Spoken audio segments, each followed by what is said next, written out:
تر هغه وخته پورې یو انسان کامل مومن نشي کېدی تر دې پورې چې زما سره محبت ونه کړي، تر دې پورې چې زه ورته محبوب نشم د خپل پلار نه، د خپل اولاد نه او د ټولو خلکو نه.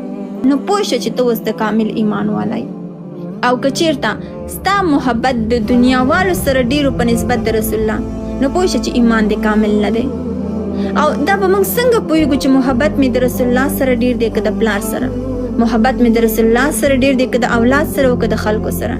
دا په هغه وخت کې انسان ته معلومیږي کله چې د رسول الله صلی الله علیه وسلم حدیث تاته یو حکم کوي او پلار تاته بل حکم کوي، پلار تاته د رسول الله په خلاف حکم کوي او رسول الله تاته بل حکم کوي. ستا د پلار او ستا د رسول الله د خبرو په منځ کې تعارض راشي، اختلاف راشي، ته په دې وخت کې د خپل پلار خبره وغورځې او د رسول الله حدیث ته او د رسول الله قول ته ترجیح ورکړي.